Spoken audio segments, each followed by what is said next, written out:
구약의 말씀은 출애굽기 34장 29절에서 32절 말씀입니다. 모세가 그 증거의 두 판을 모세의 손에 들고 시내산에서 내려오니 그 산에서 내려올 때에 모세는 자기가 여호와와 말하였으므로 말미암아 얼굴 피부에 광채가 나나 깨닫지 못하였더라. 아론과 온 이스라엘 자손이 모세를 볼 때에 모세의 얼굴 피부에 광채가 남을 보고 그에게 가까이 하기를 두려워하더니 모세가 그들을 부르매 아론과 회중의 모든 어른이 모세에게로 오고 모세가 그들과 말하니 그 후에야 온 이스라엘 자손이 가까이 오는지라. 모세가 여호와께서 시내산에서 자기에게 이르신 말씀을 다 그들에게 명령하고. 서신서의 말씀은 고린도후서 3장 13절에서 14절 말씀입니다. 우리는 모세가 이스라엘 자손들에게 장차 없어질 것의 결국을 주목하지 못하게 하려고 수건을 그 얼굴에 쓴 것 같이 아니하노라. 그러나 그들의 마음이 완고하여 오늘까지도 구약을 읽을 때에 그 수건이 벗겨지지 아니하고 있으니 그 수건은 그리스도 안에서 없어질 것이라. 아멘. 복음서의 말씀은 누가복음 9장 28절에서 31절, 35절에서 36절입니다. 이 말씀을 하신 후 8일쯤 되어 예수께서 베드로와 요한과 야고보를 데리고 기도하시러 산에 올라가사 기도하실 때 용모가 변화되고 그 옷이 휘어져 광채가 나더라. 문득 두 사람이 예수와 함께 말하니 이는 모세와 엘리야라. 영광 중에 나타나서 장차 예수께서 예루살렘에서 별세하실 것을 말할세 구름 속에서 소리가 나서 이르되 이는 나의 아들 곧 택함을 받은 자니 너희는 그의 말을 들으라 하고 소리가 그침에 오직 예수만 보이더라. 제자들이 잠잠하여 그 본 것을 무엇이든지 그때에는 아무에게도 이르지 아니하니라. 아멘. 주님의 말씀입니다. 8주간에 걸친 주현절기가 다 지나가고 오늘은 주현 후 마지막 주일이면서 또 사순절을 사흘 앞둔 변화주일이고 동시에 3.1운동 106주년 기념주일이기도 합니다. 일제가 대한민국의 국권을 강제 침탈하고 마침내 1910년 8월 22일 한일 합병 조약이 이루어집니다. 한국 황제 폐하는 한국 전체에 관한 일체 통치권을 완전히 또 영구히 일본 황제 폐하에게 양려함. 이 조약이 이루어진 이때를 우리 선조들은 국권 피탈 혹은 경술국치라고 부르면서 수치스러워했습니다. 을사조약 이후에 급격하게 기울던 대한제국은 결국 이렇게 일본 제국에 강제 합병되었고 이때부터 일제강점기가 시작이 되었습니다. 이 조약 이후에 황현이라든지 한규설 또 이상설 등의 일부 관료와 지식인들은 그냥 자결을 하든지 아니면 독립운동에 참여했습니다. 서구 열강들은 국제사회에 보내는 이 조선의 한거를 자신들 이익에 따라서 그냥 물거품으로 만들고 일본의 주권 침탈을 묵인했습니다. 갈수록 엄혹해지는 일본의 이 무단 통치에 저항하는 독립운동 세력들은 조선 반도를 떠날 수밖에 없었고 지식인들도 독립에 대해서 숨을 죽이고 있던 그때 서울 그 탑골 공원에서 시작된 만세 운동이 순식간에 전국으로 들불처럼 번집니다. 그리고 마침내 지금으로부터 106년 전인 1919년 3월 1일 민족대표 33인의 기미 독립선언서가 낭독이 됩니다. 5등은 자해아, 조선의 독립국임과 조선인의 자주민임을 선언하노라.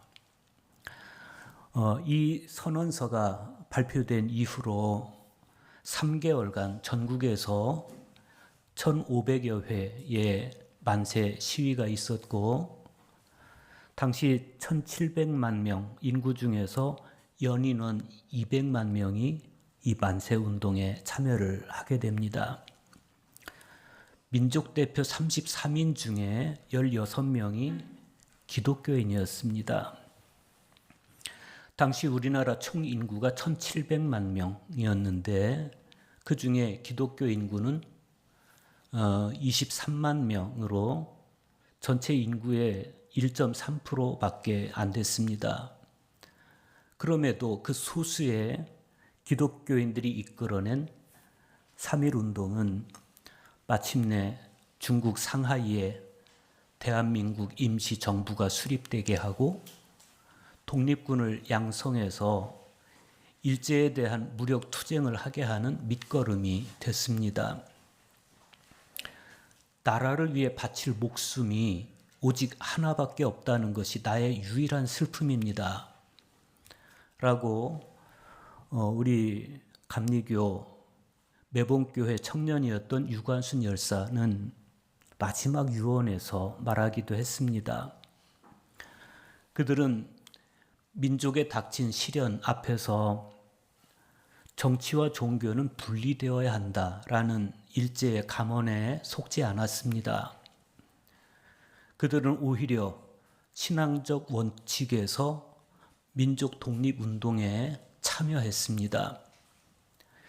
그리고 마침내 대한 독립의 그날을 맞이할 수 있게 되었고 106년이 지난 오늘 우리의 대한민국이 있게 했습니다.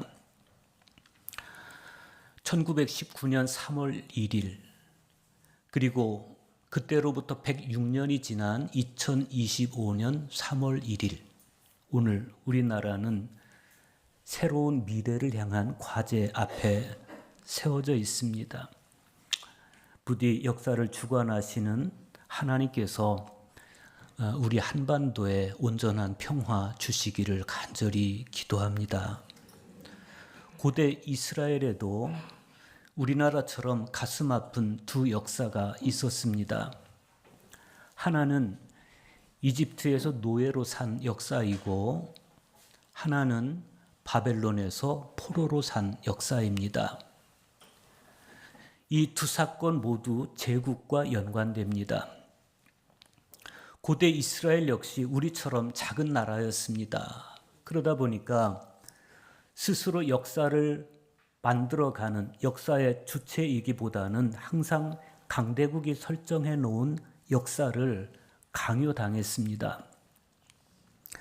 모세가 바로에게 자기 백성을 이끌고 광야로 나가서 하나님께 예배하게 해달라고 요청할 때 바로는 완고한 마음으로 거절했었습니다. 그러나 나일강이 피로 물들고 개구리떼가 나일강에서 올라오는 재앙, 가축들이 죽어나가는 이런 재앙이 이어지면서 결국 그 파라오도 굴복할 수밖에 없었습니다. 그러나 굴복에 이르기까지 파라오는 10번이나 약속을 어겼습니다. 강대국을 상대로 협상을 펼치는 것이 얼마나 어려운 것인지를 이 성경의 사례가 잘 보여줍니다. 그러나 하나님께서는 파라오를 제압하시고 마침내 출애굽을 통한 이스라엘 해방의 위협을 역사 속에서 달성해 주셨습니다. 유월절 어린 양의 희생을 통해서 하나님께서 이루신 해방의 역사, 그것을 파스카라고 그럽니다. 거르고 넘어간다 이런 뜻입니다. 억압에서 자유로, 죽음에서 생명으로 넘어간 사건을 파스카라고 불러요. 히브리어로는 베사크라고 합니다. 파스카라고도 합니다. 그런데 이 파스카 사건은 비단 구약시대의 출애굽 사건으로만 한정되지 않습니다. 훗날 예수 그리스도께서 유월절 어린 양이 되셔서 죄의 속박에 빠진 사람들을 구하시는 사건이 벌어집니다. 이 사건 역시도 파스카 사건이에요. 죽음에서 생명으로 옮겨가는 사건입니다. 구약시대의 파스카가 유월절 어린 양의 희생을 통해서 히브리들을 애굽의 억압에서 해방시키신 사건이라면, 신약시대의 파스카는 세상죄를 지고 가는 하나님의 어린 양이신 예수 그리스도께서 희생하심으로써 인류를 죄와 사망에서 생명으로 옮기신 사건입니다. 오늘 성서일과는 우리에게 그 파스카로 가는 여정에서 반드시 선행되어야 하는 영성적 사건을 보여줍니다. 그 영성적 차원을 시각적으로 보여주는 것이 구약 성경에서는 여호와와 말하였음으로 말미암아 얼굴에서 광채가 난 모세의 모습이라면, 복음서에서는 기도하실 때 용모가 변화되고 옷에서 광채가 난 예수님의 모습입니다. 두 사건 모두 모세는 산에서 여호와와 대화하면서 얼굴에서 빛이 나고, 예수님은 산에서 기도함으로 옷에서 광채가 나게 된 사건이에요. 구약 성경을 먼저 보겠습니다. 출애굽기 34장 29절입니다. 모세가 그 증거의 두 판을 모세의 손에 들고 시내산에서 내려오니, 그 산에서 내려올 때 모세는 자기가 여호와와 말하였음으로 말미암아 얼굴 피부에 광채가 나나 깨닫지 못하였더라 그랬어요. 오늘 말씀 바로 앞에 있는 28절을 보면 모세가 여호와와 함께 40일 40야를 거기 있으면서 떡도 먹지 아니하였고 물도 마시지 아니하였으며, 여호와께서는 언약의 말씀 곧 십계명을 그 판들에 기록하셨더라, 이렇게 모세의 당시의 근황을 설명해 줍니다. 성서 고고학자들에 의하면 이집트 시나이 반도에 있는 이 시내산은 사실은 모세가 십계명을 받은 그 시내산이 아니다, 이렇게 이야기를 해요. 사우디아라비아에 있는 시내산이 진짜라는 거예요. 그런데 이 시내산이 뭐 이집트에 있느냐 사우디아라비아에 있느냐 그건 중요하지 않습니다. 더 중요한 사실은 산이 가지고 있는 상징적인 의미예요. 이 시내산은 해발 2285m 되는 높은 산입니다. 이 산은 풀 한 폭이 없는 붉은 돌산이고 어떤 생명체도 살 수 없는 척박한 산입니다. 그래서 이 산을 두고 스스로 계시는 하나님이 아니고는 존재할 수 없는 산이다. 그래서 이 산을 하나님이 계시는 산 혹은 여호와의 산 이렇게 불렀어요. 이 산에서 모세는 40일 40야를 홀로 지내면서 떡도 먹지 않고 물도 마시지 않았습니다. 그런데 그럼에도 불구하고 모세가 산에서 내려올 때 그 얼굴에 광채가 났다. 우리는 그 사실에서 경이감을 느낍니다. 이 사건을 두고 마카리우스는 신령한 설교에서 하나님께서 모세에게 세상의 음식이 아닌 천상의 음료를 주셨기 때문이다, 이렇게 해석을 했어요. 이 천상의 음료가 뭐겠습니까? 하나님께 받은 말씀이에요. 비록 40일 동안 아무것도 먹지 않았지만 오로지 하나님과의 대화에만 집중했더니 그 결과로 하나님의 영광과 거룩함이 모세의 얼굴에서 빛나게 되었다. 그런 이야기죠. 그러니까 하나님과의 깊은 교제를 통해서 모세가 성화되었다는 겁니다. 이 장면은 아주 시사적입니다. 지금 모세는 출애굽한 히브리들을 이끌고 광야를 통과해서 가나안 땅으로 가야 돼요. 엄중한 시기입니다. 바로의 거센 추격을 이제 막 따돌렸지만 저들이 언제 또다시 추격해 올지 몰라요.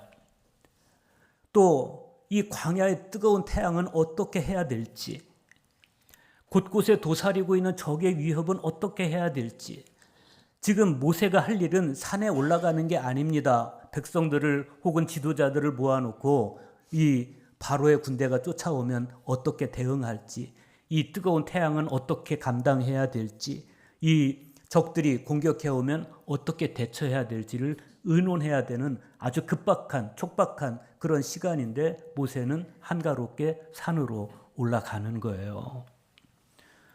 그리고 40일 동안을 내려오지 않고 떡도 물도 마시지 않고 그렇게 산 위에서 지냅니다. 이런 모세의 모습은 당시의 급박한 상황, 엄중한 상황을 생각할 때 굉장히 무모해 보이는 모습입니다. 그런데 알렌 코르뱅은 침묵의 예술이라는 책에서 중세 시대가 절정을 이루었을 때 그때 벌어진 침묵과 섬김, 즉 이상과 실천에 관해서 이런 이야기를 해요.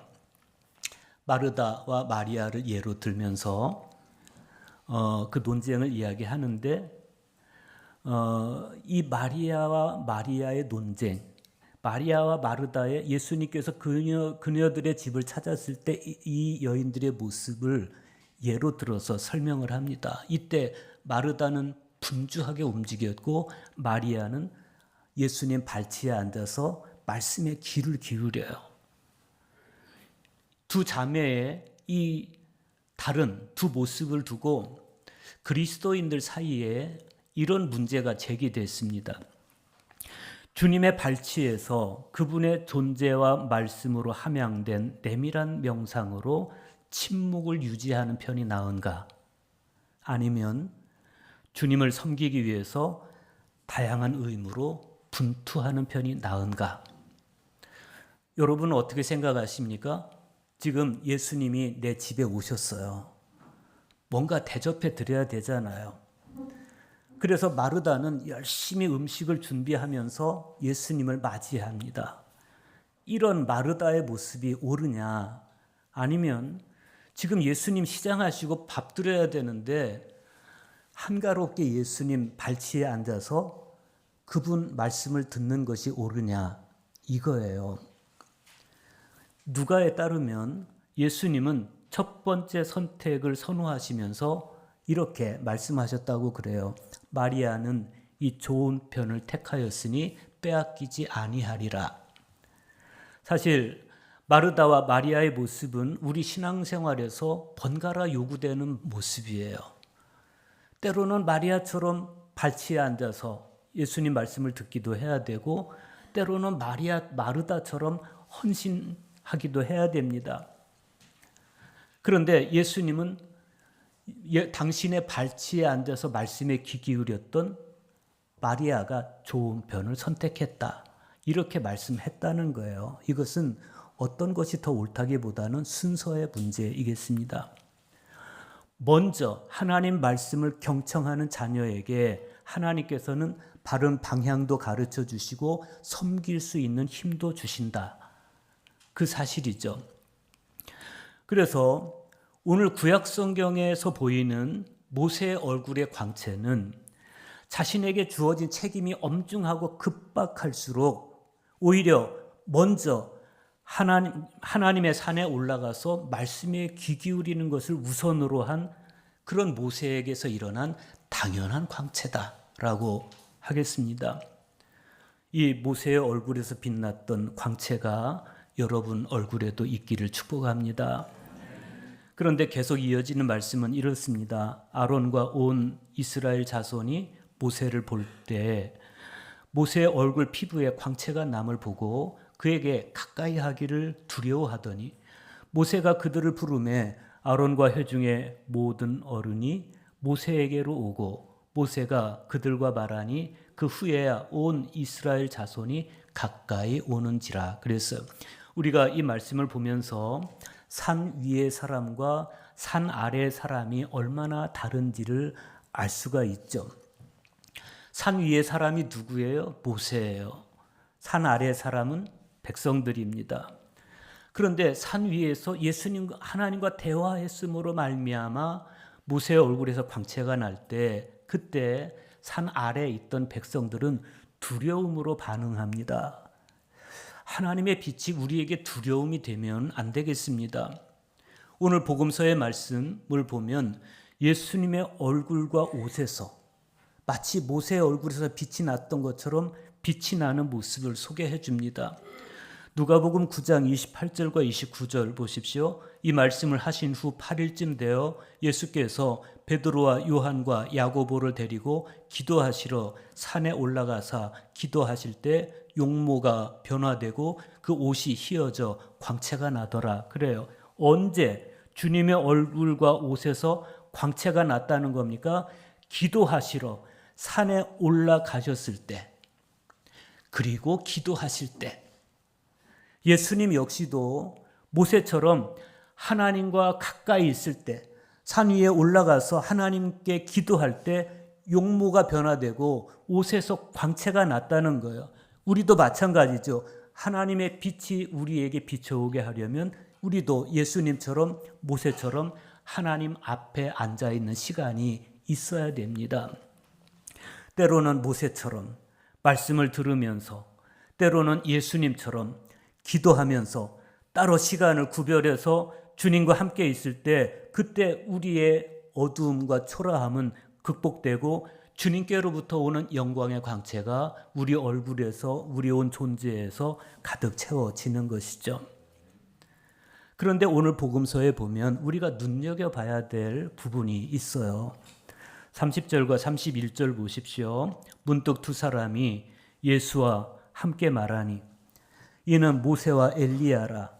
영광 중에 나타나서 장차 예수께서 예루살렘에서 별세하실 것을 말할세. 그래서 여러분 이 말씀을 눈여겨봐야 됩니다.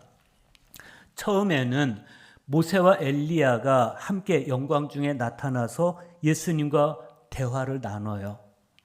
그런데 이 대화의 내용이 중요합니다. 이 대화의 내용은 장차 예수님께서 장차 예루살렘에서의 주님의 죽으심에 대한 것. 그러니까 예수 그리스도의 죽음을 통해 이루어지는 복음에 관한 대화를 나눴다는 거예요. 그렇게 대화가 이루어지고 나서 구름이 한번 일어났다가 사라지고, 이때 두 사람이 사라져요. 마술도 아니고. 그리고 36절 보십시오. 소리가 그침에 오직 예수만 보이더라 그랬어요. 누가는 오직이라는 단어를 사용해서 모세도 사라지고 엘리야도 사라진 그 자리에 오직 예수만 남아 있었다 이렇게 증언해요. 이게 뭘 말해주는 겁니까? 모세로 대표되는 구약의 인물들에게 나타났던 빛은, 그 빛은 이스라엘을 하나님께로 이끌어오는 아주 중요한 빛이었습니다. 그러나 그 중요한 빛도 예수 그리스도의 복음 앞에서는 소멸되어야 하는 빛이었다. 그런 이야기죠. 그러니까 율법의 빛은 매우 중요한 빛이지만 복음의 빛 앞에서는 소멸되어야 하는 빛이었다. 오늘 서신서의 말씀에서 사도 바울이 그 이야기를 해요. 고린도후서 3장 13절 보십시오. 우리는 모세가 이스라엘 자손들에게 장차 없어질 것의 결국을 주목하지 못하게 하려고 수건을 그 얼굴에 쓴 것 같이 아니하노라. 그래서 여기서 장차 없어질 것은 율법을 이야기하는 겁니다. 그들에게 주어진 율법은 아주 중요했습니다.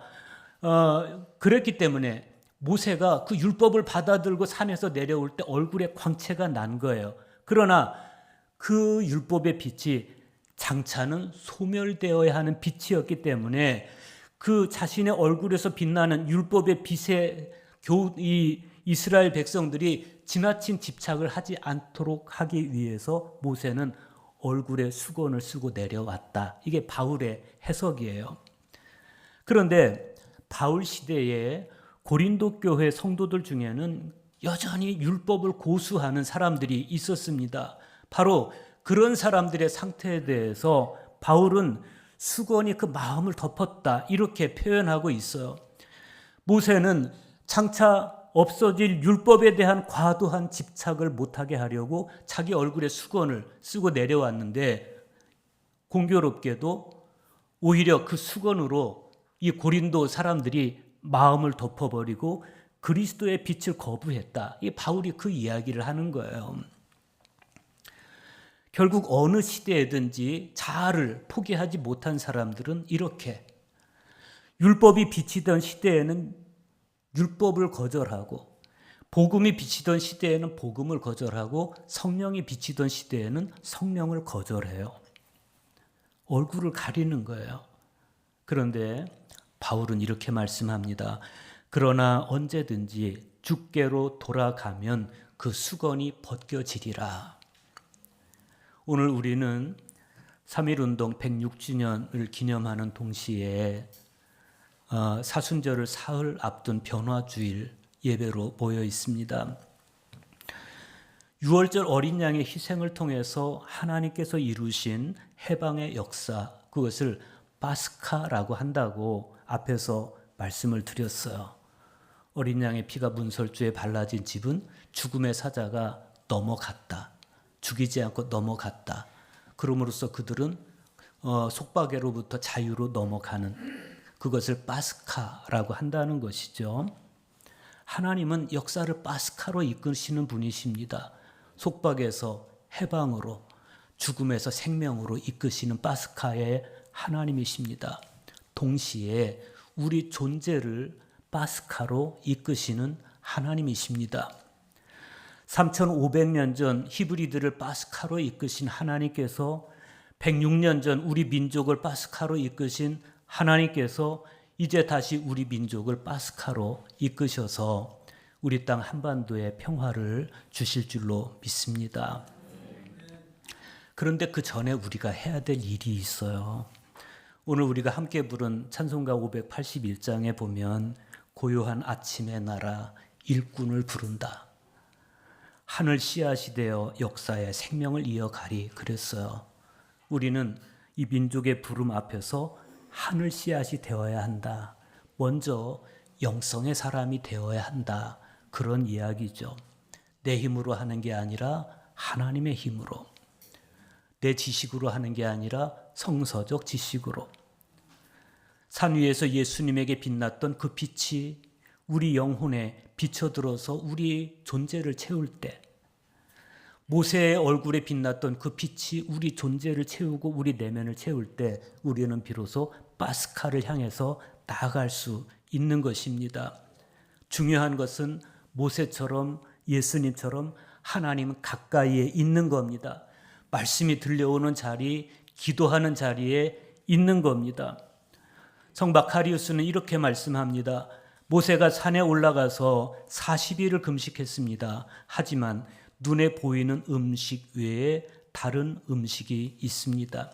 하나님은 모세에게 하늘 양식을 먹이셨습니다. 하나님의 말씀은 그에게 양식이 되었고 그의 얼굴에는 하나님의 영광이 빛나고 있었습니다. 그는 인간으로서 홀로 올라갔으나 하나님을 품고 내려왔습니다. 그 영광은 이제 그리스도인들의 마음속에서 빛나고 있으며 부활할 때 그들의 몸은 다른 신령한 옷을 입으며 하늘의 음식을 먹게 됩니다. 맡은 책임이 급할수록 중대할수록 우리는 그 이전에 먼저 말씀의 산으로 기도의 산으로 올라가야 됩니다.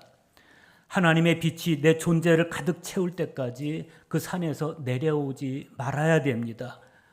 어느 순간 하나님의 영광의 광채가 나의 존재에서 빛날 때 그 순간은 하나님께서 나와 함께 하시는 순간입니다. 그 빛이 우리 안에 있을 때 우리는 비로소 역사의 부르심 혹은 교회의 부르심에 부응할 수가 있는 것입니다. 그 섬김을 통해서 나의 파스카가 완성되고 그 섬김을 통해서 너의 파스카가 완성되고 그 섬김을 통해서 100년을 꽃피울 우리 민족의 파스카도 완성이 되는 것입니다. 바로 오늘이 그 여정의 시작이 될 수 있기를 축복합니다.